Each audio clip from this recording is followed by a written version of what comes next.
It was Mitt by a mile. This really has been quite a night. We've won a great victory tonight in our campaign to restore the promise of America. Mitt Romney swept Wisconsin, Maryland, and Washington, D.C., seizing the momentum in the race till the next contests in 3 weeks. Under this president's watch, more Americans have lost their jobs than during any other period since the Depression. Now Romney's turning his attention and his fundraising machine toward President Barack Obama. And this week, the president paid Romney the ultimate compliment. He fired right back, mentioning Romney by name and tying him to a Republican budget plan he says favors the wealthy. It is a Trojan horse. Disguised as deficit reduction plans, it is really an attempt to impose a radical vision on our country. It is thinly veiled social Darwinism. But with even the president acknowledging Romney as his likely rival, Rick Santorum insists he's still in it to win it. Ladies and gentlemen, Pennsylvania and half the other people in this country have yet to be heard. And we're going to go out and campaign here and across this nation to make sure that their voices are heard in the next few months. On April 24th, Santorum hopes to pick up his home state of Pennsylvania, a must-win. But the other northeastern states voting that day, Rhode Island, Connecticut, New York, Delaware, are all neighbors of Massachusetts, Romney territory. With Wisconsin behind him, unless Santorum can begin winning the delegate race by big margins, he has two options. He can play spoiler and deny Romney the delegates he needs to win, or he can wait and hope for Romney to stumble. Day by day, the Republican establishment is lining up behind Romney, urging his rivals to call it a day. After going 0 for 3 Tuesday, those voices are likely to grow louder.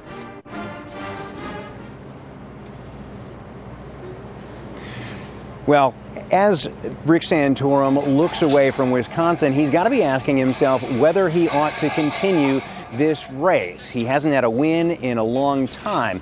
There are going to be 3 weeks during which Mitt Romney will have the momentum because there aren't any more contests until April 24th. So that happens to include Rick Santorum's home state of Pennsylvania, which he has to win in order to maintain any credibility to remain in this race.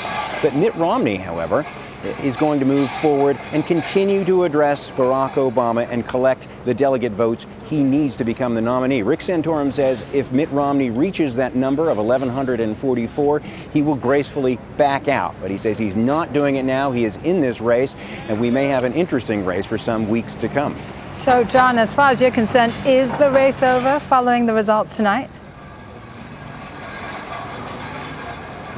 Well, you would think that some of these candidates would be bowing out. Newt Gingrich is hardly showing up these days. He hasn't come in second in races for a while now. Tonight, Mitt Romney sweeps, but Gingrich is showing no sign of bowing out. That might change in the coming weeks. Santorum insists that he's going to continue in this race and that he is the true movement conservative. He's got a couple of options here.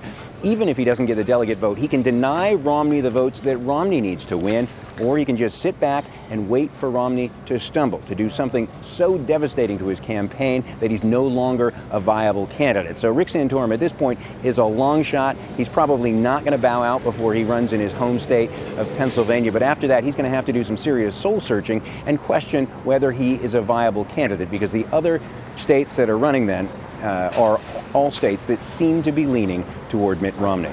John, thank you. John Hendren in Madison, Wisconsin.